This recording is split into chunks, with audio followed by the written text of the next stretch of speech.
অনেকে কোরআন পড়া শুদ্ধ হয় না বলে কোরআন পড়ে না, ভুল উচ্চারণে গুনাহ হবে কিনা এই ভয়ে, এক্ষেত্রে বিধান কি? এরপরে প্রশ্ন হলো, মানুষ মৃত্যুসজ্জা অবস্থায় থাকাকালীন তাকে পানি পান করানো হয় কেন? সবাইকে বলা হয় নাম ধরে ধরে পানি পান করানোর জন্য, কিন্তু তখন তার জ্ঞান থাকে না, সে তখন অচেতন অবস্থায় থাকে। সবাই বলে এতে নাকি তার কষ্ট কম হয়। কোন একজন স্বামী তার স্ত্রীকে বলল, তুমি এই কাজ করেছো কিনা? তখন স্ত্রী অস্বীকার করলো। এরপর স্বামী বলল, তুমি যদি এই কাজ করে থাকো, আমি প্রমাণ করতে পারি, তাহলে তোমাকে তালাক দিয়ে দিব। এরপর স্বামী প্রমাণ পেয়েছে স্ত্রী এই কাজ করেছে। প্রশ্ন হলো তালাক হবে কিনা এখন? আমি এক পরীক্ষার্থী, পরীক্ষার হলে মাঝে মধ্যে দেখা যায় টিচার নকল করতে সাহায্য করে, আবার কোন ছাত্র প্রতিবাদ করলে তাদের খাতা নিয়ে যায়, এটা কি উচিত? এরপরে প্রশ্ন হলো, ইমামের প্রতি ভক্তি না থাকলে তার পিছনে কি আমার নামাজ পড়বো কিনা? আমি গুনাহ ছাড়ার জন্য ইনশাআল্লাহ 5 ওয়াক্ত নামাজ পড়তেছি, কিন্তু তারপরেও গুনার কাজ ছাড়তে পারতেছি না, এখন করণীয় কি? ভাই, অনেকগুলো প্রশ্ন আছে মাশাআল্লাহ, আমরা দেখি কতটুকু দেয়া যায়। আর কোন প্রশ্ন নেই? আর এদিকে কোনো প্রশ্ন দিবেন না, যেগুলো দিয়েছেন এগুলো সব আপনাদের এখান থেকে প্রশ্ন, সবই আপনাদের প্রশ্ন, অথবা নতুন প্রশ্ন দিবেন না, এগুলো উত্তর দিতে কত সময় লাগে জানেন? বিসমিল্লাহ। কোন একজন স্বামী তার স্ত্রীকে বলল, তুমি এই কাজ করেছো কিনা? তখন স্ত্রী অস্বীকার করলো। এরপর স্বামী বলল, তুমি যদি এই কাজ করে থাকো, আমি প্রমাণ করতে পারি, তাহলে তোমাকে তালাক দিয়ে দিব। এরপর স্বামী প্রমাণ পেয়েছে স্ত্রী এই কাজ করেছে। প্রশ্ন হলো তালাক হবে কিনা এখন? ভাইরা আমার, উত্তরটা আগে দিয়ে ফেলি, এরপরে প্রাসঙ্গিক কথা বলি। এতে তালাক হবে না। যদি বলে যে তালাক দিয়ে দেব, প্রমাণ হলে তালাক দিয়ে দেব বললে তালাক হবে না, কারণ দেব মানে আমি এখনো দেই নেই, তাহলে তালাক হবে না। যদি সে না দেয়, দেব বলার পর প্রমাণ পাইছি, এরপর যদি সে তালাক দিয়ে দেয়, তাহলে তালাক হবে। শুধু ওই আগের কথার কারণে কি হবে না? তালাক হবে না। কিন্তু এইটুকু কথার কারণে বউরে তালাকের কথা বলা, এটা ছোট লোকই ছাড়া আর কিছু। তালাকটাকে আমরা অনেকে মনে করি এটা চকলেট আর কি, মনে চাইলে একটু গুলা গালে দিয়ে দিলাম আর কি। খুব বাজে একটা জিনিস। প্রতিটা মাহফিলে আমি চেষ্টা করি বলার জন্য, আপনাদেরকেও বলছি, যারা বিবাহ করেছেন, যারা বিবাহ করেন নাই, সামনে করবেন, খবরদার। স্ত্রীর সাথে মনোমালিন্য তৈরি হয়েছে, গন্ডগোল তৈরি হয়েছে, এমন কাম করে বসছে স্ত্রী যে মাথার চান্দি আপনার পুরো গরম হয়ে গেছে, আপনারা সহ্য হইতেছে না। তো সহ্য না হলে পারলে একটা ধাক্কা দিয়ে দেন, একটা চিমটি দিয়ে দেন, একটা বকা দিয়ে দেন, একটা মারি দেন। যদি বেশি দিয়ে থাকেন তাহলে আপনার পরে সাইজ করা যাবে, আপনার বিচার করা যাবে। অন্তত তালাক দিয়ে না। আমার কথার উদ্দেশ্য হলো অন্তত কি করেন না, তালাক দিয়ে না। কথায় কথায় তালাক দেয়, তালাকের কথা বলে ছোট লোকে। কিছু দোস্ত পাবেন আপনাদের বন্ধুদের মধ্যে, কিছু হইলেই বলে কাটতি তোর সাথে, যা কাটতি আছে না, কিছু দোস্ত আছে না এরকম, চুলের তেল খসলেই কয় কি কাটতি, সকাল বিকাল কাটতি দেয়। কিছু স্বামী আছে এরকম, কিছু হইলেই বলে তোমার তালাক দিয়ে দিব, বাবার বাড়ি পাঠাই দিব, তোমার সাথে সংসার করুক না। কিছু মহিলাও আছে ছোট লোক, কিছু হইলে বলে আমার এখন তালাক দিয়ে দিবি তুই। মনে হয় যে চাইনিজ খেতে চাইছে, মনে হয় যে এত স্বাদের জিনিস, স্বামীকে এখন তালাক দিয়ে দিবি, এখন আমার বাবা পাঠা দিবি, তোর সংসার আমি আর করুক না, তোর ভাত আমি আর খাবো না। আছে না নাই?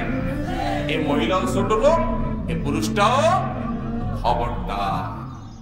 এই হুজুর জানেন, অন্যান্য আলেম ওলামারা ওনারা জানেন, আমরা জানি কত মানুষের চোখের পানি আমরা দেখি, মাসালা জিজ্ঞাসা করতে আসে, কোরআন হাদিসের আলোকে দেখি সংসার টিকে না।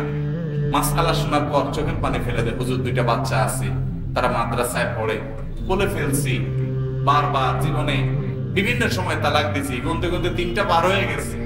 2 বছর আগে একটা দিছি, 1 বছর আগে একটা দিছি, আবার এর নগদ একটা আরেকটা মারি আসছে। আসি এখন বলে হুজুর কি করা যাবে? হুজুর কোনো রাস্তা নাই, হুজুর একটু আল্লাহ আল্লাহ মাফ করবে না হুজুর, আমি তওবা করছি, আমি লজ্জিত হয়েছি। আমি বলি ভাই, একটা ধারালো ছুরি এনে আমার বুকে খাপ করে মেরে দিলেন, আপনি মারলো, আমি মরে গেলাম। এরপর আপনি বলতেছেন আমার আসলে মাথা রক্ত উঠছিল, আমি বুঝে উঠতে পারি নাই, আমি সরে জিব্বা কামড়াতে কামড়াতে জিব্বা ছিঁড়িও ফেলাম, আমি তো আর জীবিত হবো না। তালাকটা এরকম ডেঞ্জারাস জিনিস। নবীজি সাল্লাল্লাহু আলাইহি সাল্লাম বলেছেন, সালাতুন জিদ্দুন জিদ্দুন ওয়া হাজলুন জিদ্দুন। 3টা বিষয় সিরিয়াসলি বললে যা হবে, রসিকতা করতে করতে বললেও তা হয়ে যাবে, এটা ফেরত নেওয়া যাবে না।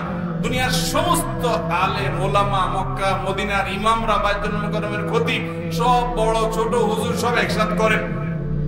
এরপরেও তালাক যদি 3টাই হয়ে যায় কার্যকর, বারবার তালাক দিবেন, গটাই ফেলছেন কাম, তো সব হুজুর একসাথে হইয়াও আর জোড়া লাগাইতে পারবে? এর জন্য আপনারা হিল্লা নামক 2 নম্বর আরেক বদ এবং নোংরামি জঘন্য খারাপ কাজের যদি আশ্রয় নেন তাহলে আরেক গুনাহ হবে। খুব ডেঞ্জারাস বিষয়। এই জন্য ভাইরা, তালাক এত ছেলে খেলা না। রাগ উঠলো আর মাইরা দিলেন, এগুলো করবেন না। আমার এক ওস্তাদ ছিলেন খুলনাতে, ইফতা পড়ছি যার কাছে, হুজুরের যে গদি ছিল, গদির নিচে একটা বেদ ছিল, বেদ। মাসলা টাসলা জিজ্ঞেস করতে আসলে ভালো হলো, মাসলা জিজ্ঞেস করলে উত্তর দিতেন, কোনো অসুবিধা নেই। যদি হুজুর জিজ্ঞেস করতেন কি মাসলা জিজ্ঞেস করবেন আপনি, তো যদি বলতো হুজুর তালাকের মাসলা, তো হুজুর আগে শুনতেন, হাতে আস্তে আস্তে হাত বেতের কাছে নিয়ে শুনতেন। যদি বলতো নিজের বউরে তালাক দিয়ে আসছে, হুজুর বিসমিল্লাহ বলে ব্যাটটা নিয়ে কস কস করে মায়ের শুরু করতেন। সে কোন শিক্ষিত, সে কোন সরকারি অফিসার না, কোন আমলা, এসব দেখার টাইম নাই হুজুরের।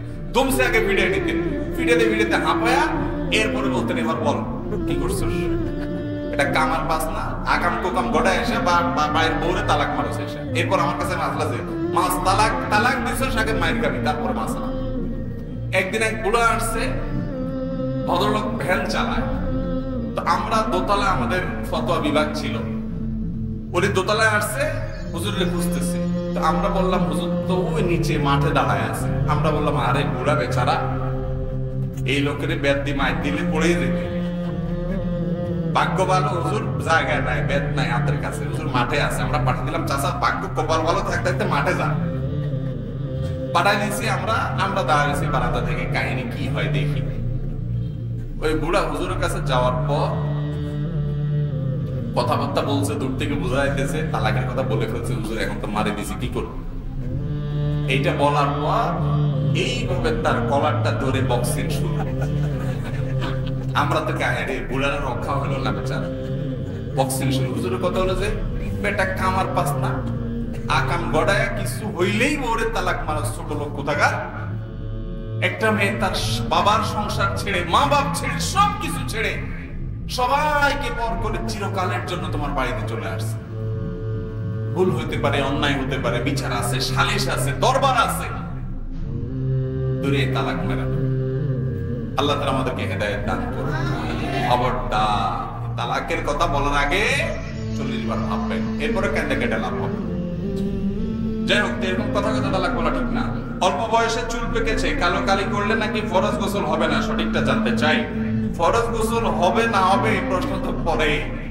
কালো কলম ব্যবহার করা জায়েজ নাই। নবী করিম সাল্লাল্লাহু আলাইহি ওয়াসাল্লাম বলেছেন, কারণ চুল বা দাড়ি যদি পেকে যায়, সেগুলোকে সে কোনো কালার দ্বারা পরিবর্তন করুক। মেহেদি দ্বারা আপনি রঙিন করেন, আপনি যদি কালো কালার দিয়ে পরিবর্তন করেন, তাহলে নবী সাল্লাল্লাহু আলাইহি ওয়াসাল্লামের নিষেধাজ্ঞার খেলাফ হবে, না নাজায়েজ হবে, গুনাহ হবে। তিনি বলেছেন, গায়রু হাযা শাই'উ ওয়া জান্নাবু সিওয়া, তোমরা কালো কালার থেকে বেঁচে থাকবা, চুল দাড়িকে কালো কালার করবা না। এটাকে কি বলে আপনার খেজাব, কালো খেজাব মারবা না। কালোর সাথে অন্য কালার মিক্স করে যদি মারেন, অর্থাৎ আপনি মেহেদি দিলেন সাথে কালো দিলেন, জায়েজ হতে পারে। আর ওযুর মাসআলা হলো যে কালারের কারণে ওযু যাবে না, ব্যাপারটা সেরকম না। বাজারে যে সমস্ত মেহেদি পাওয়া যায়, আর্টিফিশিয়াল মেহেদি, এই মেহেদি সম্পর্কে আমার একসময় সঠিক ধারণা ছিল না। সেজন্য আমি একসময় মনে করতাম এই মেহেদি ব্যবহার করলে ওযু হয় না।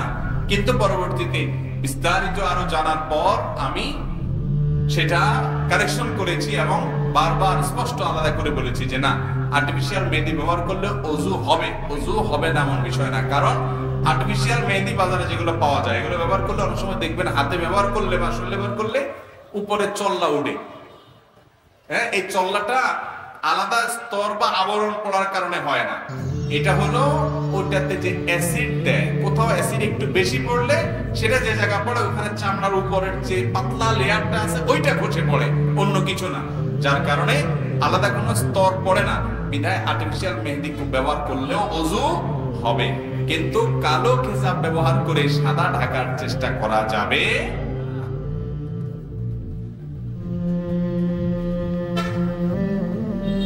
এক ভাই প্রশ্ন করেছেন, আমার টাকা ছিল, আমি ব্যাংকে জমা রাখছিলাম, পরে সুদ গরিবদের দিয়ে দিয়েছি এবং টাকা উঠে ফেলেছি। সেই টাকার ব্যবসা বিনিয়োগ করেছি একজনের কাছে এবং বলেছি ব্যবসার 3 ভাগের 1 ভাগ দিতে। এখন এটা ইসলামের দৃষ্টিতে বৈধ কিনা? আলহামদুলিল্লাহ, আপনি যে প্রক্রিয়া অবলম্বন করেছেন তার সবটুকুই বিশুদ্ধ। আপনি সুদের কারবারে জড়িয়ে গেছেন, সেখান থেকে যে লাভ পেয়েছেন সেটা আপনি নিজে ভোগ করেন নাই, গরিব দুঃখীকে দান করে দিয়েছেন সওয়াবের নিয়ম ছাড়া, এটা ভালো কাজ করেছেন, সেই সাথে সুদের কারবারে যে জড়ায় গেছেন সেজন্য আল্লাহর কাছে মাফ চাবেন, এটা আপনাকে অবশ্যই করতে হবে, ইস্তেগফার করতে হবে, আর কখনো এই কাজে জড়াবেন না, সে মর্মে তওবা করতে হবে, তওবায়ে নাসুহা। সেই সাথে আপনি এটাকে ব্যবসায় লাগাইছেন, খুব ভালো কথা।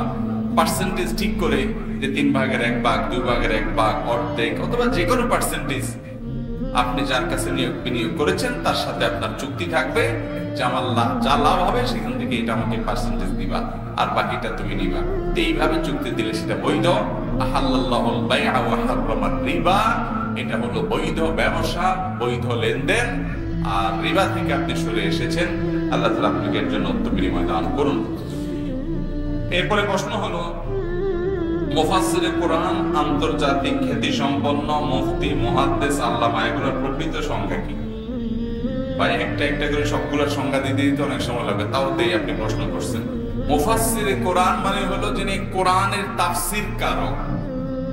বিশাল বড় একটা টাইটেল, কিন্তু সহজ কথা না। কোরআনের অনুবাদটা কোন রকম করতে অবস্থা খারাপ হয়ে যায়, সেখানে তাফসীর করার জন্য এলেমের মহাসমুদ্র হওয়া লাগে। আমাদের দেশে ওয়াজ মাহফিলে আলোচনা যেই করুক, এই চেয়ারে বসলে, মাইকের সামনে বসলেই তার নাম কি? মুফাসসিরে কোরআন। ভাই মুফাসসিরে কোরআন প্রকৃত অর্থে যাদেরকে বলা হয়, ওইটা বলার মতো মানুষ বাংলাদেশে ওয়াজ মাহফিলের ময়দানে কে আছেন, কয়জন আছেন আমার জানা নাই, কিন্তু আমরা বলি মুফাসসিরে কোরআন। ভাই আমরা ওয়াইজ বলতে পারি, নসিহতকারী মানুষকে এটা বলতে পারি। মুফাসসিরে কোরআন মানে কোরআনের তাফসীর কারক। এই তাফসীর কারকের কয় খণ্ডের, কয় ভলিউমের কোরআনের তাফসীর লেখার তৌফিক হইছে, যে মুফাসসির কি দিয়ে হইছে? এই ওয়াজ করে আয়াত একটা সামনে রেখে 1 ঘন্টা 2 ঘন্টা কথা বললে তাকে আসলে মুফাসসিরে কোরআন বলা যায়? এটা আমাদের দেশি একটা সংজ্ঞা বলতে পারেন, যে মুফাসসিরে কোরআন বলতে উলামায়ে কেরামের যে পরিভাষা, সেখানে যেটা বোঝানো হয় ওটা অনেক ভারী পদবী। ওই পদবীর ওজন বহন করার মতো বক্তা, আলোচক এই দেশে কে আছে আমার জানা নাই। তবে আমাদের দেশীয়, আমাদের আঞ্চলিক একটা পরিভাষা বলতে পারেন যে মুফাসসিরে কোরআন মানে হলো, এখন আরেকটা নতুন সংজ্ঞা দিচ্ছি, মুফাসসিরে কোরআন মানে হলো ওয়াজ মাহফিলের বক্তা। মুফাসসিরে কোরআন মানে কি? ওয়াজ মাহফিলের বক্তা, বাস। এটা হলো আমাদের দেশীয় সংজ্ঞা। আর আগেরটা যেটা দিলাম এটা হলো কিতাবী সংজ্ঞা, বুঝতে পারছেন? আন্তর্জাতিক খ্যাতি সম্পন্ন, ওরে বাবা, আন্তর্জাতিক খ্যাতি সম্পন্ন বক্তা এই দেশে কে আছে আমি তো জানি না। আন্তর্জাতিক খ্যাতি সম্পন্ন মানে হলো বাংলাদেশের আনাচে কানাচে সব মানুষ যেরকম তাকে চিনে, বাংলাদেশ ছাড়া আরো বিভিন্ন দেশেও বহু মানুষ তারে, তবে কলকাতার বাংলাদেশিরা অনেক হুজুরই চিনে, বাংলাদেশি প্রবাসী ভাইরা চিনে, বিভিন্ন দেশে আছে, এটা তো তারা তার ওই দেশই হলো না। তবে এক অর্থে বলা যায়, কারণ আমাদের প্রবাসী ভাইরা যারা বিভিন্ন দেশের সিটিজেনশিপ পেয়ে গেছে তারা ওই দেশই হয়ে গেছে, সেই হিসাবে অবশ্য আন্তর্জাতিক অনেকেই আছেন, অর্থাৎ তারাও চিনে, তারাও জানে, তাও আবার খ্যাতি সম্পন্ন, মানে বিভিন্ন দেশে তার খ্যাতি আছে। যেমন ডক্টর জাকির নায়েকের কথা বলা যায় যে তাকে বিভিন্ন দেশে মানুষ চিনে। বাংলাদেশ হলো আমাদের মধ্যে হাতে গোনা 2-4 জন এরকম হয়তো পাবেন যে তাদেরকে দেশের বাইরে অনেকে চিনি। এর বাইরে গণহারে যাকে তাকে আমরা আজকাল, মানে মাহফিলের পোস্টারে যে পরিমাণ শব্দের অপচয় হয়, এই মাহফিল থেকে মানুষ ভালো কিছু শিখবে। এখানে যদি 2 নম্বরই হয়, এখানে যদি পাম্পট্টি দেওয়া দেই হয়, তাহলে মানুষ শিখবে এটা কি? গতকালকে মাহফিল আমার নামের আগে একজন আল্লামা লাগাইছে, আমার কান টান সব গরম হয়ে গেছে সাথে সাথে। কিসের ওয়াজ টোয়াজ করবো? তাই লোকের থামায় বললাম, ভাই আমার নামের আগে কি লেখা আছে?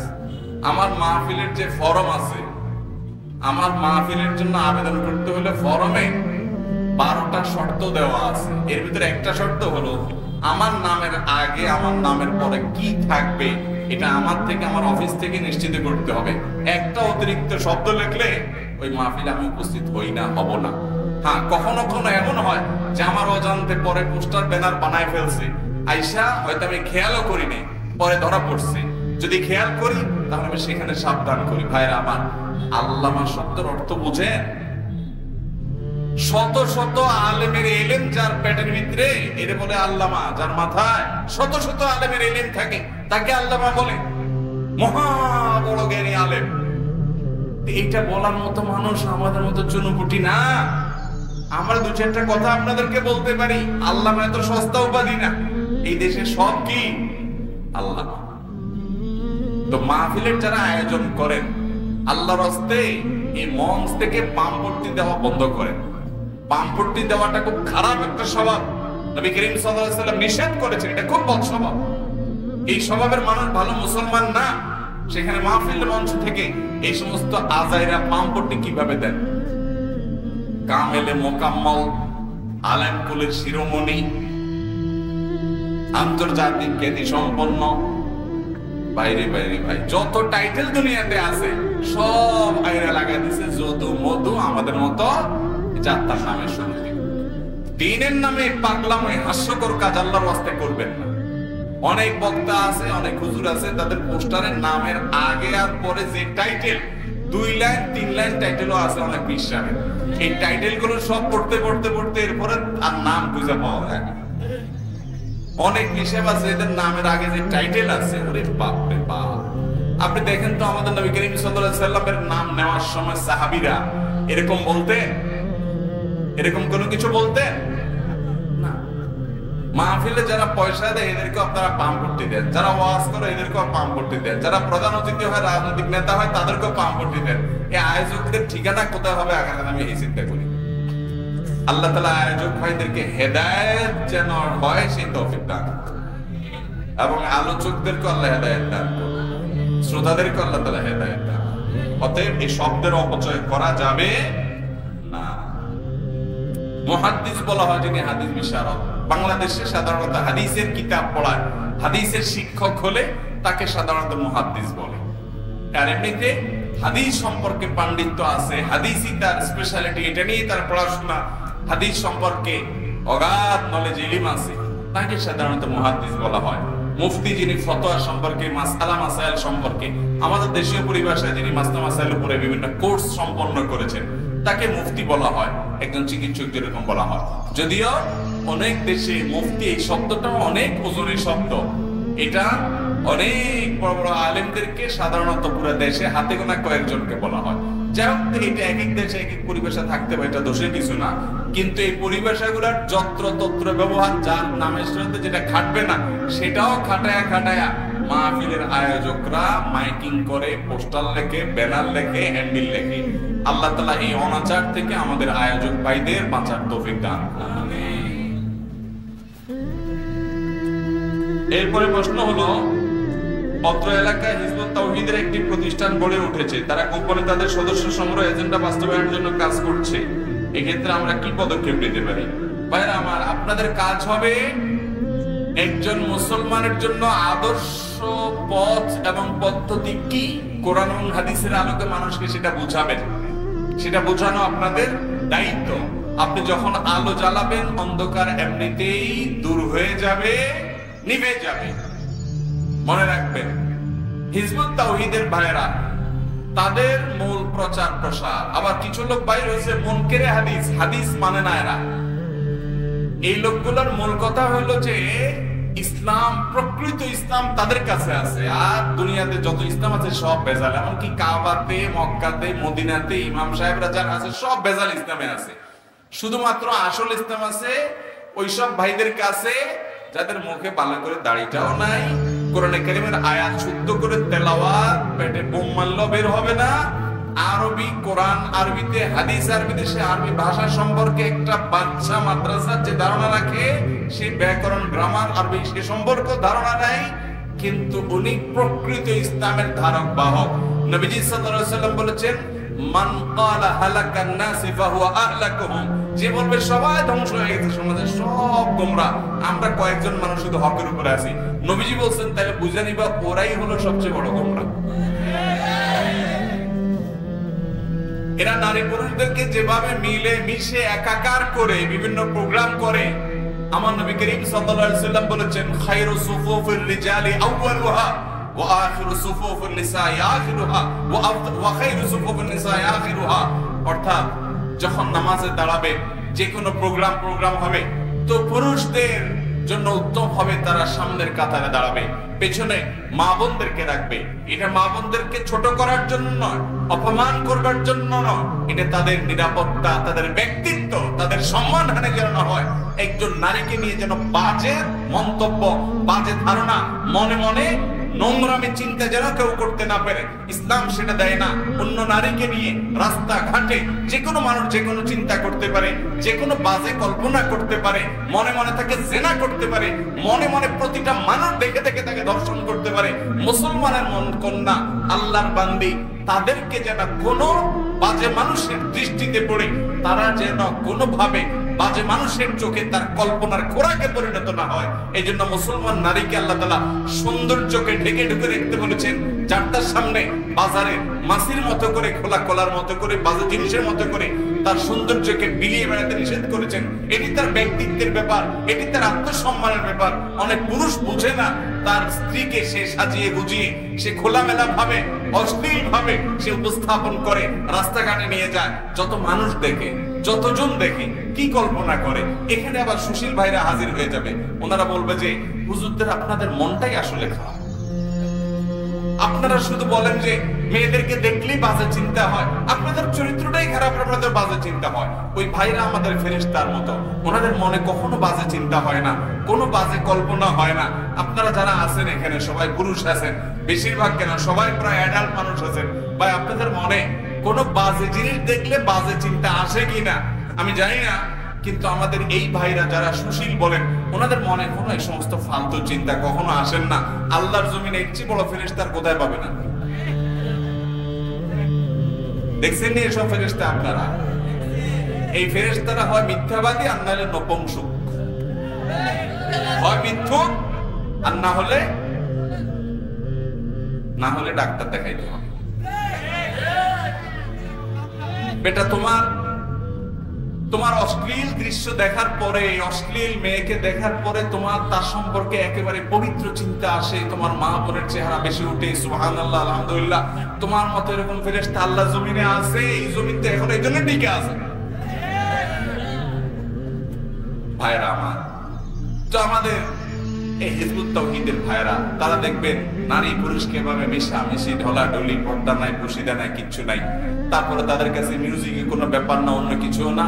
তাদের যে এমাম সাহেব আছে, এমাম বলে, এমাম সাহেবের তেলাওয়াত শুনেন, মাঝে মধ্যে তেলাওয়াত শুনলে মক্তবের ছোট বাচ্চা যে আলিফ বাতাসা মাত্র শুদ্ধ করে শুনছে সেও হাসবে, এমন অবস্থা।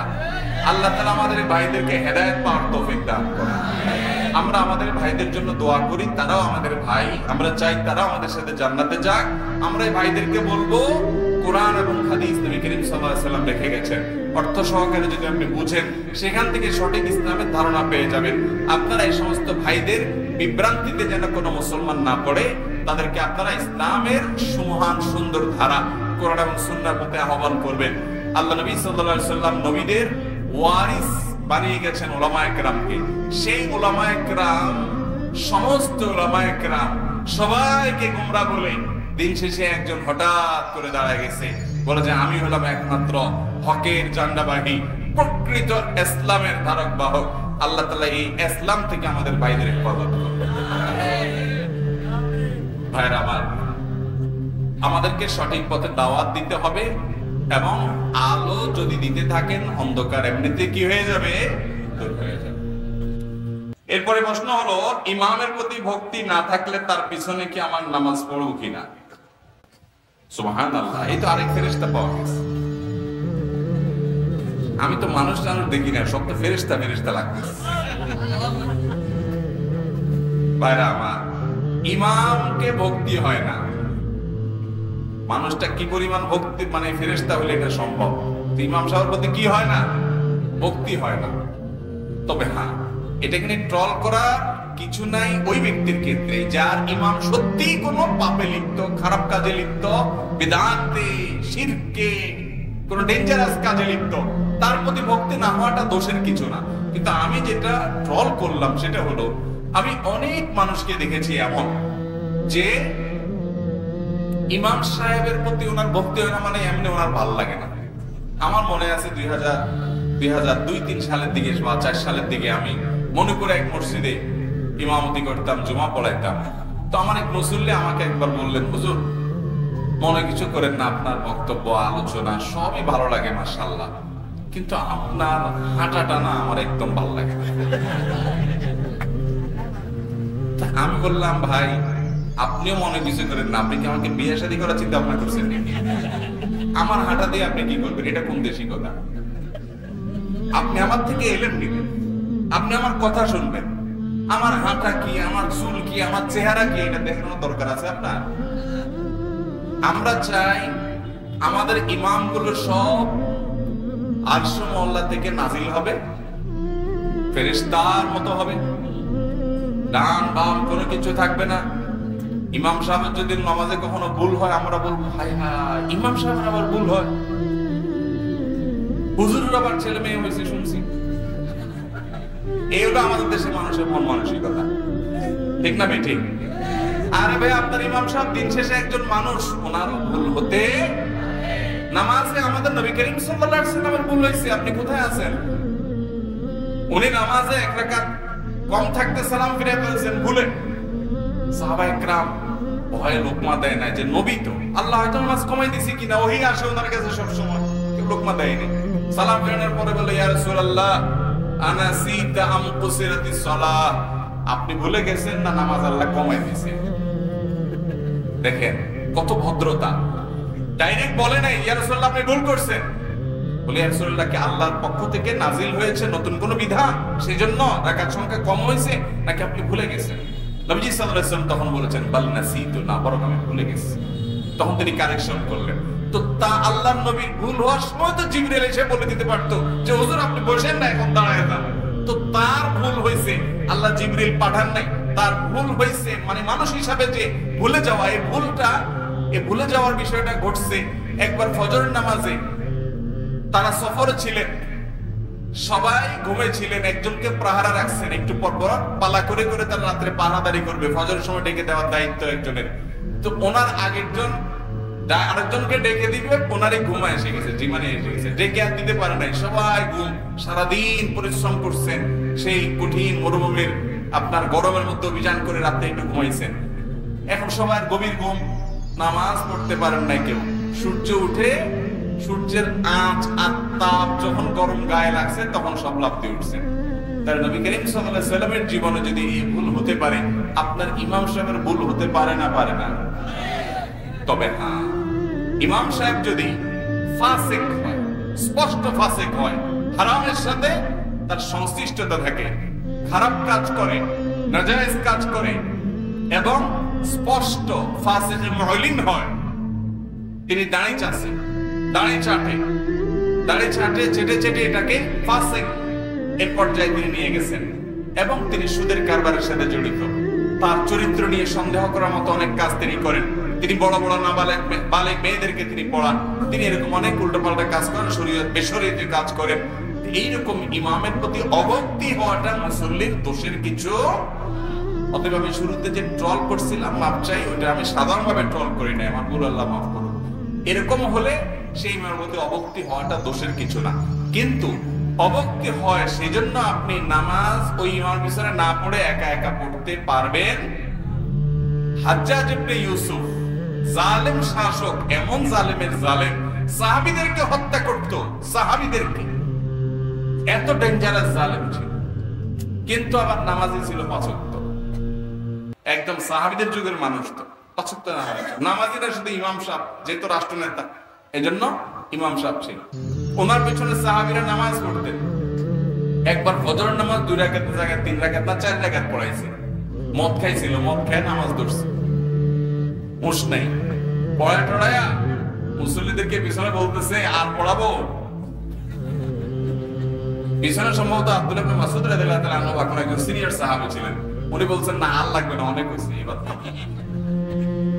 আপনি চিন্তা করেন, ইসলামে মুসলমানদের ঐক্যটা এত গুরুত্বপূর্ণ যে এরকম একটা ফালতু মানুষ ইমামতি করতেছে, তারপরে সাহাবারা আরেকটা ইমামতি বের করেন নাই। অবশ্য তিনি রাষ্ট্রনায়ক ছিলেন, ওখানে বিভেদ হতো, সেজন্য করেন নাই। কিন্তু তাই বলে আমাদের মহল্লার ইমাম সাহেবরা এরকম উল্টাপাল্টা করলেও তারপরও বলবেন না ঠিক আছে হুজুরের ভক্তি আমি করব, সেটা আমি বলতেছি না।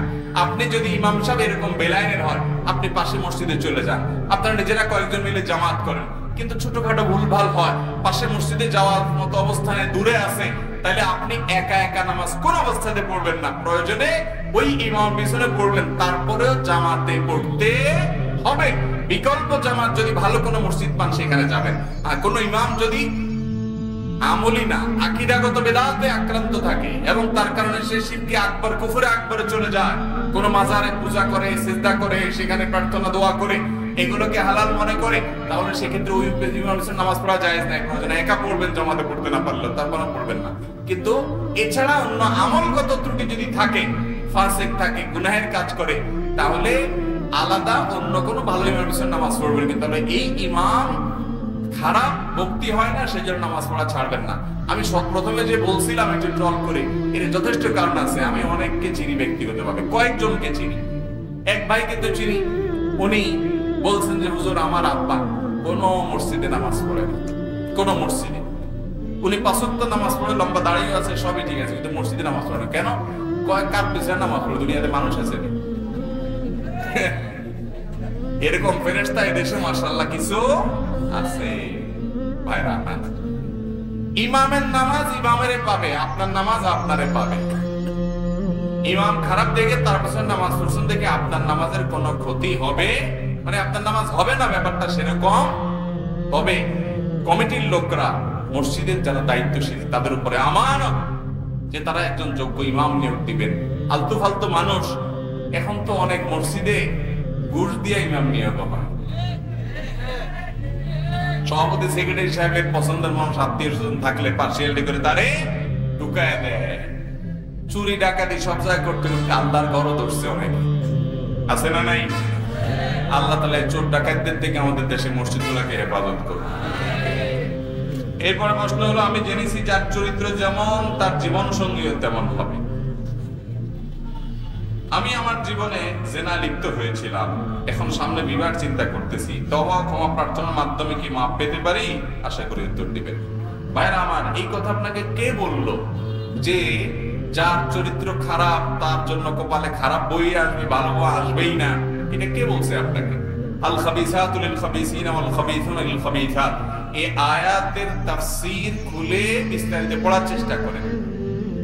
এই আয়াতের মানে শুধুমাত্র চূড়ান্ত ভাবে এটাই নয় যে খারাপ মানুষরা খারাপই পাবে। প্রথম কথা হলো, বেশিরভাগ ক্ষেত্রেই যে খারাপ সে খারাপের দিকেই যায়। কিন্তু তাই বলে কোন মানুষ যার চরিত্র খারাপ, তিনি জেনা করেছেন এই জন্য তার কপালে জেনাকারে মিলবে, এরকম কোন কথা নাই। এটা এরকম কোন কথা কোরআন হাদিসে পরিষ্কার করে কথা বলে দেওয়া হয়নি। আরে ভাই, যে ভালো কথা বলবে তার জন্য ভালো কথা, যে মন্দ কথা বলবে তার জন্য মন্দ কথা।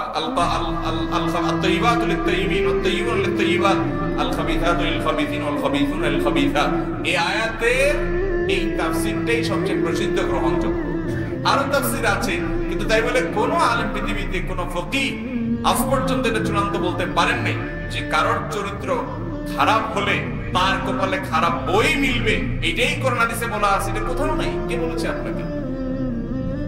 আপনি নিজে আকাম কুকাম করে এখন হয়তো তওবা ইস্তেগফার করছেন, আল্লাহ মাফ করুক আপনাকে, তাই বলে এখন ফেরেশতার মতো একটা মেয়ে আপনার জীবনে হয়তো আসলো, আপনি মনে মনে বাসর রাতে ভাবতেছেন হায় হায় রে, এইটাও মনে হয় এই দলে। খবরদার, ডেঞ্জারাস চিন্তা। আরে ভাই, আল্লাহর নবী লূত আলাইহিস সালাতু ওয়াস সালাম, আল্লাহর নবী লূত আলাইহিস সালাতু ওয়াস সালাম, তার স্ত্রীর চরিত্র নিয়ে আল্লাহ তাআলা কোরআনে আলোকপাত করছেন না করেন নাই? দুশ্চরিত্রা ছিলেন, অথচ কার স্ত্রী ছিলেন? লূত আলাইহিস সালামের স্ত্রী ছিলেন। এজন্য আপনি খারাপ মানুষ দেখে আপনার বউটাও যে খারাপ হবে, কোন মেয়ে নিজে খারাপ দেখে তার স্বামীটারে বাসরাতে মনে মনে চিন্তা করবে, এ মনে হয় এই দলেরই, আমার পার্টির লোক মনে হয়, এরকম মনে করা উচিত মোটেই না। খবরদার, দাম্পত্য জীবনে এগুলো খুব ভয়ঙ্কর বিষয়। অনেক যুবক ভাইরা এগুলোর কারণে সংসারে শান্তি হয় না, শুধু মনের ভিতরে তারা ইটিস পিটিস করে, এত ভালো বউ, এত ভালো স্বামী, সবকিছু কয় না আমি নিজে তো খারাপ ছিলাম, তাহলে আমার কপালে তো ভালো আসার কথা না, ঘুরে ফিরে বুঝতে এইটাও তলে তলে। খবরদার, এরকম কোন কথা কোরআন হাদিসে এটা ঠিক যে যার নেচার খারাপ সে খারাপটা চুজ করে নেয়, কিন্তু অনেক শেয়ানা পাবলিক আছে নিজে খারাপ হলে কিছু খুঁজে খুঁজে রাবাইয়া বসে ঢুকায়, আছে না নাই? ওই বিয়ের আগে যে প্রেম নাম দিয়েছেন যেটা আর কি, যেটার নাম আরেক বন্ডামি আর কি। কিসের প্রেম?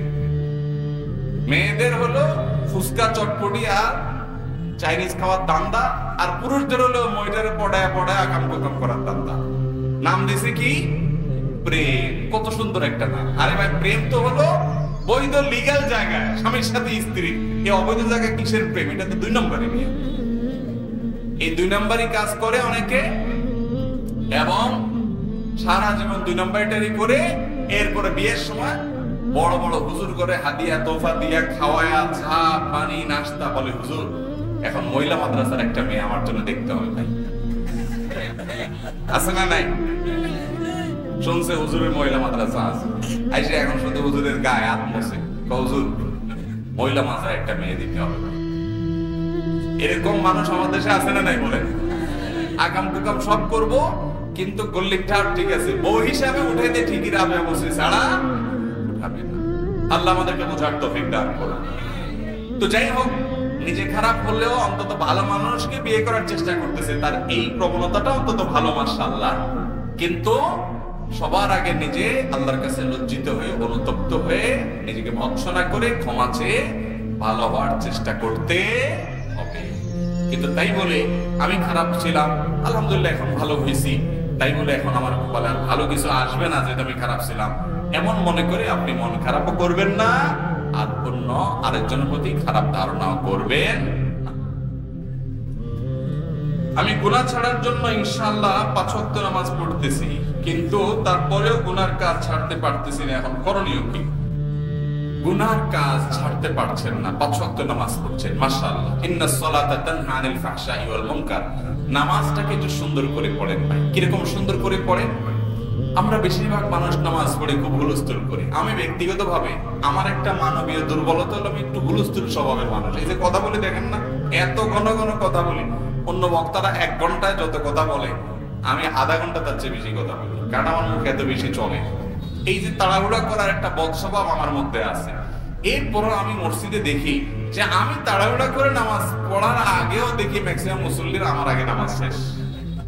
আমি চিন্তা করি, হায় হায়, এরা তো আমার চাইতে মাশাআল্লাহ আরো অ্যাডভান্স দেখা যায়।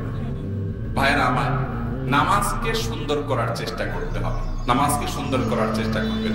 কোন মানুষকে যদি দেখেন তার নামাজটা খুব ধীরে ধীরে, রুকুতে অনেক সময় দিছে, সহজে উঠে না, রুকু থেকে উঠে সোজা হয়ে দাঁড়ায় অপেক্ষা করছে অনেক সময় ধরে, আস্তে করে সিজদায় গেছে, হুলস্থুল না, সিজদায় গিয়ে আবার অনেক সময় ধরে সিজদা করে, সিজদা থেকে আস্তে করে উঠছে, শ্রদ্ধা করে আল্লাহর সামনে নিবেদন করছে, সোজা হয়ে টান টান হয়ে বসে অপেক্ষা করছে আস্তে আস্তে, এরপর আবার আস্তে করে সিজদা যাচ্ছে। এই লোকটাকে পাইলে একটু জড়ায় ধরবেন, কারণ এ হলো আসল নামাজি, 1 নম্বরের নামাজি, এই ক্লাসের নামাজি। এরকম নামাজি অনেক মসজিদ আছে, গোটা মসজিদে একজনও পাওয়া যায় না, অনেক মসজিদে 1-2 জন পাওয়া যায়। আমি ব্যক্তিগতভাবে এরকম কিছু মানুষকে চিনি, আমার বন্ধু বান্ধবের মধ্যে। যে বলছে জেনারেল লাইনের অনেক মানুষ আছে, এরকম অনেক মানুষ আছে আমার কাছে। একটু হার্ড ডিসিশন নেয়, এটা বলে অপারেশন। রোগী যখন সিরিয়াস হয়ে যায় তখন কি করতে হয়? অপারেশন করতে হয়। কোনো দোয়া দরুদে কুলাবে না, এই অপারেশনটা করেন। 6 মাস এই অপারেশন করার পর আপনি দেখেন গুনাহের প্রবণতা আপনার অনেকখানি দূর হয়ে যাবে ইনশাআল্লাহ। সৎসাহস করা যাবে তো ইনশাআল্লাহ? এরকম যুবক পাওয়া কঠিন যে এটা ছাড়া বাঁচবো আমি। আচ্ছা, এই মজলিসে এমন কোন যুবক আছে যে স্মার্টফোন নাই, বাটনওয়ালা ফোন ব্যবহার করেন? হাত তোলেন তো দেখি। আরে ভাই, এখন নাই, বাসায় রেখে আসছেন, ওটা না। চালাক নাকি এরা সব? এত মানুষ কিভাবে হাত উঠে? আপনার বাসায়ও নাই, এখানেও নাই, শুধু বাটনওয়ালা ফোনে ব্যবহার করেন, কোন ফেসবুকে যুগ নেই। এমন মানুষ আছেন? মাশাআল্লাহ, তো অনেক ফেরেশতা আছে দেখা যায় এখানে। এর মানে এই না যে যাদের কাছে স্মার্টফোন আছে সব শয়তান, সেটা আমি বলি নাই। এদেরকে ফেরেশতা বলা মানে তাদেরকে খারাপ বলি না। হুজুরের কাছে স্মার্টফোন আছে, তাহলে আমি হুজুরকে খারাপ বলছি নাকি? স্মার্টফোন ব্যবহার করে যদি নিয়ন্ত্রণ করতে না পারেন, আপনি ফোন ব্যবহার করেন না, ফোনে আপনারে ব্যবহার করে। আছে না নাই? কিভাবে বুঝবেন ফোন আপনারে ব্যবহার করে কিনা? যদি দেখেন যে আপনি অটো হয়ে গেছেন, ডাইরেক্ট হয়ে গেছেন, অটো ডাইরেক্ট হওয়া বুঝেননি, মানে মোবাইল যে টিপতেছে এই আঙ্গুল দিয়ে টানতেছেন টানতেছেন টানতেছেন, মনে হয় আপনার কিছু হারাই গেছে, মাইলকে মাইল চলে যেতেছেন আপনি এইভাবে। আঙ্গুলিটা আমার মনে হয় যদি অনুবীক্ষণ যন্ত্র দিয়ে দেখা হয়, আমার মনে হয় দেখা যাবে আঙ্গুলের এই অংশ বেশিরভাগ যুবকের ক্ষয় হয়ে গেছে। এত ঘষায় আঙ্গুলে হয়েছে, শরীরের অন্য কোনো জায়গায় এত ঘষা হয়নি। ঠিক না বেঠিক? কি খুঁজতেছেন নিজেও জান না, সারাদিন শুধু টানতে টানতে টানতে টানতে আপনি শহীদ হয়ে যেতেছেন। তাহলে বোঝা গেছে আপনি ডাইরেক্ট হয়ে গেছেন, ডাইরেক্ট হয়ে গেছেন ওই ডায়রিয়ার রোগীর মতো, সবসময় বের হতে থাকে। আপনার হাত সবসময় চলতে থাকে। ভাইয়ের আমার, মোবাইলকে ব্যবহার করেন, স্মার্টফোন ব্যবহার করে ভালো কিছু করলে ভালো, কিন্তু এটাকে আপনি ব্যবহার করেন, ফোন যেন আপনাকে ব্যবহার করতে না পারে। এই যে শেখ বলছে না, সারা বছরে যে গুনাহ করতে না পারে মোবাইলে একদিনে সেই গুনাহ করতে পারে। আবার সারা বছরে যে সওয়াবের কাজ করতে না পারে স্মার্টফোন দিয়ে একদিনে সেই সওয়াবের কাজ করা যায়। আল্লাহ আমাদেরকে নিয়ন্ত্রণ করার তৌফিক দান করুন। তো যেটা বলছিলাম, গুনাহ থেকে বাঁচার জন্য গুনাহের পরিবেশ থেকে সরে আসতে হবে। পরিবেশ থেকে সরে না আসলে আপনি বাঁচতে পারবেন। এর পাশাপাশি 3 নম্বর আমল হলো নেককার মুত্তাকি পরহেজগার মানুষদের সাথে থাকবেন। আর যদি গুনাহটা সেক্সুয়াল গুনাহ হয় তাহলে অবিবাহিত হতে যত দ্রুত সম্ভব বিয়ে করে ফেলেন। এটা হলো সব রোগের মহা ঔষধ। যদি মুরব্বীরা রাজি না হয়, ধরে বাইন্দা আমার কাছে ফুসলা ফাসলা নিয়ে আসবে, বা আশপাশের হুজুরদের কাছে নিয়ে যাবেন। হুজুররা চাচা মিয়ারে বুঝায়া বাজায়া ইনশাআল্লাহ বিয়ের ব্যবস্থা করে দেবে। হুজুরদের কিন্তু খাওয়াটাই দিবেন, দেখবেন ইনশাআল্লাহ সব ব্যবস্থা হয়ে গেছে। আল্লাহ তাআলা আমাদেরকে গুনাহ থেকে বেঁচে থাকার তৌফিক দান করুন। এর পাশাপাশি আল্লাহর কাছে দোয়া করতে হবে। এরপরে প্রশ্ন হলো, বর্তমানে আলেমদের মধ্যে বিদ্যমান যে দ্বন্দ্ব, মাহফিলে আলেমরা যেভাবে একে অপরের নাম ধরে সমালোচনা করে, এটা কি আসলে কোনদিন শেষ হবে, নাকি এই ফিতনাটাও কিয়ামতের আলামত? ভাই, আমি এটার সাথে পুরোপুরি একমত না। মাহফিলে এক আলেম অন্য আলেমের নাম ধরে সমালোচনা করে, বিশুদ্ধার করে, এইরকম ঘটনা বাংলাদেশে কয়জন মানুষ কয়টা মাহফিলে হয় বলেন? খারাপটা নজরে বেশি পড়ে। বেশিরভাগ আলেম ওলামারা এই করোনা দিক থেকেই কথা বলেন, মাশাআল্লাহ। এই বিশুদ্ধার করা মানুষ হাতে গণলে কয়েকজন পাবেন হয়তো, বা কয়েকটা মাহফিলে হয় হয়তো। আমাকে জীবনে শুনছেন যে মাহফিলে কোনো আলেমের, কোন ইসলামী বক্তা, কোন মাহফিলের আলোচকের নাম ধরে নাম উল্লেখ করে তার সমালোচনা, তার বিশুদ্ধার করছি শুনছেন কোনোদিন? এই হুজুররা শুনছেন কোনোদিন? তো এরকম হুজুর বহুত আছে মাশাআল্লাহ, দেশে আছে না নাই? অতএব আপনারা এত নেতিবাচক চিন্তা করেন কেন যে সব হুজুররা এরকম হয়ে গেছে? জি না, বেশিরভাগ এখনো আলহামদুলিল্লাহ ভালো আছে। কিছু খারাপ বা কিছু মানুষ তার দৃষ্টিভঙ্গির বেশ কম থাকতেই পারে। আপনাদের একটা ডিউটি দেই, ওই যে শুরুতে বলছিলাম, আমরা হুজুররা যত কামড়া কামড়ি করি, যত গন্ডগোল ফাসাদ করি, আল্লাহর ওয়াস্তে হুজুরদের গন্ডগোল ফাসাদের কাঁচামাল আপনারা হয়েন না। কথা কি বুঝাতে পারছি? আমার হয়ে ওনার গোষ্ঠী উদ্ধার করলেন, ওনার হয়ে আমার 14 গোষ্ঠী উদ্ধার করলেন, আপনার লাভটা কি?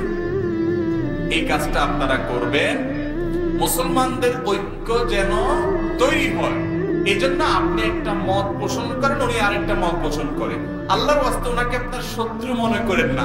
খুব চমৎকার একটা কথা বলেছিলেন ভারতের একজন আলেম, দিন কে হার কাম করনে ওয়ালোं को রফিক সমঝো ফরিক না সমঝো।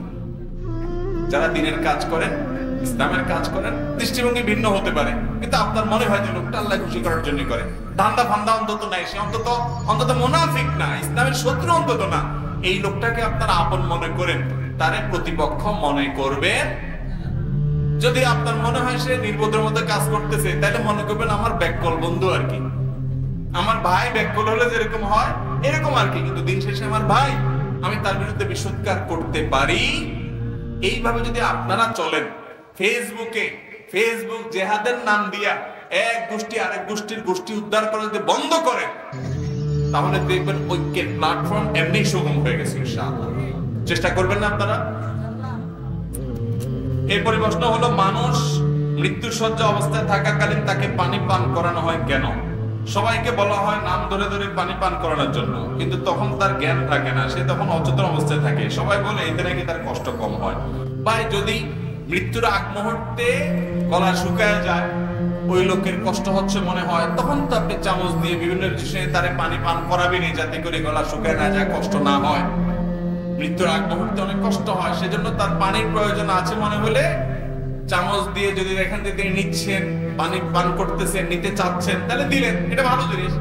কিন্তু পানি সবাই মিলে পান করাইলে, সবাই আপনারা ফেরেশতা, আপনারা সব নেককার মানুষ, আপনাদের হাতের বরকতে ওই ব্যক্তির মৃত্যুর কষ্ট দূর হয়ে যাবে, এরকম কোন কথা কোরআন হাদিসে, এগুলো হলো হাদিসুন নিসা, আমাদের নিজেদের মান গড়া হাদিস। কথা কি বুঝাতে পারছি? এরপরের প্রশ্নটা একজন ইমাম সাহেবের প্রশ্ন। এই প্রশ্নটা আমি এখানে পড়তে পারলাম না, শুধু এতটুকু বলবো, এই ধরনের প্রশ্ন ব্যক্তিগতভাবে জানার চেষ্টা করবেন, মেহেরবানি করে এই ধরনের প্রশ্ন ব্যক্তিগতভাবে জানার চেষ্টা করবেন এবং আল্লাহর কাছে ইস্তিগফার করবেন, তওবা করবেন, আল্লাহ তাআলা মাফ করুন।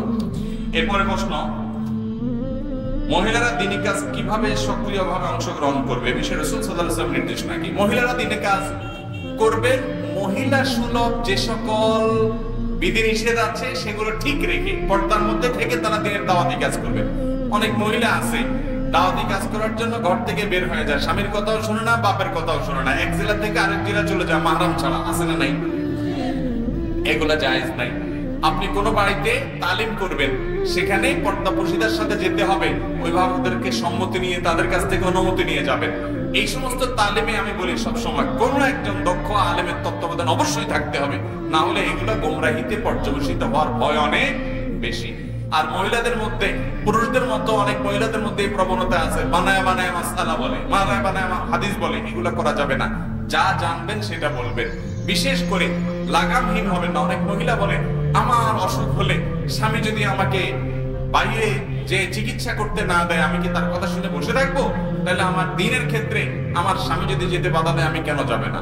আপনার দ্বীন পালনে বাধা দিলে আপনার স্বামীর সৎকর্তা মানা যাবে না, কিন্তু দাওয়াতি কাজ আপনার জন্য ফরজে আইন না যে বাইরে যা দাওয়াতি কাজ করতে হবে, সেজন্য স্বামীর অবাধ্য হবেন। খবরদার, এটা নফসের পূজা হবে, প্রবৃত্তির পূজা হবে। অনেক মহিলা আছে যে বাইরে একটু ঘুরতে ভালোই লাগে, বাসা তার কত থাকে, তো দিনের নামে তালিমে না, বাইরে টং টং টং টং করে ঘুরে বেড়া, এগুলা উচিত না। যদি দরকার হয় দাওয়াতি কাজ, অবশ্যই দাওয়াতি কাজ করবেন, তালিমে যাবেন, কিন্তু শরীয়তের এইসব বিষয়গুলো মেনটেন করে সেখানে যেন পর্দার সাথে থাকতে পারেন, কোনো ফিতনা না হয়, পথে যেন কোনো অসুবিধা না হয়, স্বামী সংসার সন্তানের কোনো অসুবিধা যেন না হয়। এরপরে প্রশ্ন হলো, এত এত ওয়াজ মাহফিল হওয়া সত্ত্বেও সমাজ থেকে অন্যায় অশ্লীলতা দূর হচ্ছে না কেন? প্রথম কথা হলো, মানুষের মানবীয় প্রকৃতির মধ্যে আল্লাহ তাআলা দিয়ে দিয়েছেন খারাপের দিকে টান মানুষের বেশি। আল্লাহ বলেছেন, ইন্নান নাফসা লাআম্মারাতুন বিসু, ইউসুফ আলাইহিস সালামের বক্তব্য আল্লাহ কোট করেছেন যে মানুষের প্রবৃত্তি খারাপের দিকে টানে বেশি। এরপরেও সেই খারাপ প্রবণতাকে আবার আরো খারাপ করার জন্য নানামুখী মিডিয়া, নানামুখী আয়োজন, গোটা দুনিয়া ইবলিসীয় সভ্যতা, দাজ্জালীয় দুনিয়াতে সেগুলো তো আছেই। এই স্রোতের বিপরীতে ওয়াজ মাহফিল গুলো হলো অনেকটা সমুদ্রের বিপরীতে বালু ফেলায়া বাঁধ দেওয়ার চেষ্টা। আপনি আমি চেষ্টাটা করি যদি, তাহলে আল্লাহর কাছে বিনিময় পাবো। আর এতে একেবারে লাভ হয় না, এটা অনর্থক কথা। বহু মানুষের ঠিকই ফায়দা। আল্লাহ তাআলা আমাদেরকে হেদায়েতের উপরে চলার তৌফিক দান করুন। কয়টা বাজে রে ভাই? 11:30 বেজে গেছে, তাহলে তো শেষ করা দরকার। জি ভাই, আর কয়েকটা প্রশ্ন দিয়ে আমরা শেষ করে ফেলছি ইনশাআল্লাহ। অনেকে কোরআন পড়া শুদ্ধ হয় না বলে কোরআন পড়ে না, ভুল উচ্চারণে গুনাহ হবে কিনা এই ভয়ে, এই ক্ষেত্রে বিধান কি? এটা অনেক সময় ওয়াসওয়াসার কারণে হয় ভাই। আপনি কোরআন পড়তে পারেন না, ভুল হয়, সেজন্য কোরআন পড়বেন না, জি না। আপনার কোরআন পাঠে যদি মেজর বড় সমস্যা না থাকে, যে একেবারে বড় ধরনের ভুল, তাহলে অবশ্যই আপনি তেলাওয়াত করবেন। ছোটখাটো